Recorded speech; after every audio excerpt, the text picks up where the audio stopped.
Audible Classics presents The Raven by Edgar Allan Poe. Published in 1845. Illustrations by Trent Bentley. Read by Zoe Early. Once upon a midnight dreary, while I pondered, weak and weary, over many a quaint and curious volume of forgotten lore, while I nodded, nearly napping, suddenly there came a tapping, as of someone gently rapping at my chamber door. "'Tis some visitor," I muttered, "tapping at my chamber door. Only this, and nothing more." Ah, distinctly I remember, it was in the bleak December, and each separate dying ember wrought its ghost upon the floor.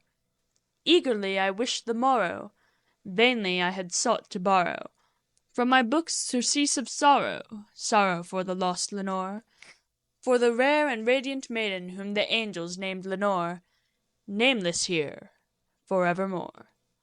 And the silken, sad, uncertain rustling of each purple curtain thrilled me, filled me with fantastic terrors never felt before, so that now, to still the beating of my heart, I stood repeating, "'Tis some visitor entreating entrance at my chamber door, some late visitor entreating entrance at my chamber door.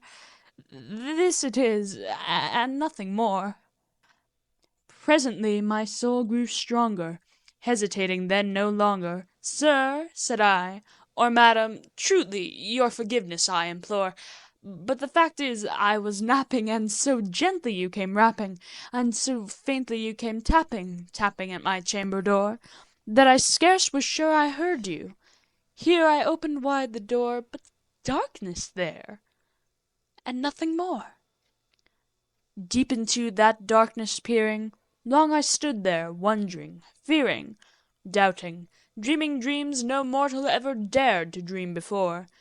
But the silence was unbroken, and the darkness gave no token, and the only word there spoken was the whispered word, "Lenore?" This I whispered, and an echo murmured back the word, "Lenore?" Merely this, and nothing more. Back into the chamber turning, all my soul within me burning, soon again I heard a tapping, somewhat louder than before. "Surely," said I, "surely that is something at my window lattice. Let me see then what thereat is, and this mystery explore. Let my heart be still a moment, and this mystery explore. 'Tis the wind, and nothing more." Open here I flung the shutter, when with many a flirt and flutter in there stepped a stately raven of the saintly days of yore. Not the least obeisance made he, not a minute stopped or stayed he, but with mien of lord or lady perched above my chamber door, perched upon a bust of Pallas just above my chamber door, perched and sat, nothing more. Then this ebony bird beguiling my sad fancy into smiling, by the grave and stern decorum of the countenance it wore, "Though thy crest be shorn and shaven, thou," I said, "art sure no craven, ghastly, grim, and ancient raven, wandering from the nightly shore. Tell me what thy lordly name is on the night's Plutonian shore." Quoth the raven, "Nevermore." But the raven, sitting lonely on the placid bust, spoke only that one word, as if his soul in that one word he did outpour. Nothing further then he uttered, not a feather then he fluttered, till I scarcely more than muttered, "Other friends have flown before. On the morrow he will leave me as my hopes have flown before." Then the bird said, "Nevermore." Startled at the stillness broken by reply so aptly spoken, "Doubtless," said I, "what it utters is its only stock and store, caught from some unhappy master, whom unmerciful disaster followed fast and followed faster, till his songs one burden bore, till the dirges of his hope that melancholy burden bore, of never, nevermore."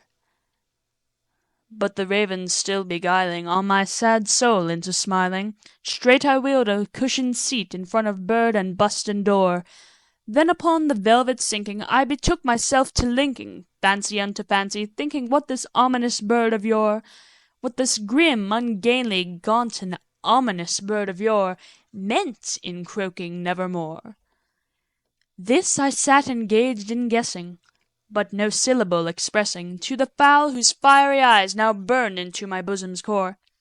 This and more I sat divining, with my head at ease reclining on the cushion's velvet lining that the lamplight gloated o'er, but whose velvet violet lining with the lamplight gloating o'er she shall press, nevermore.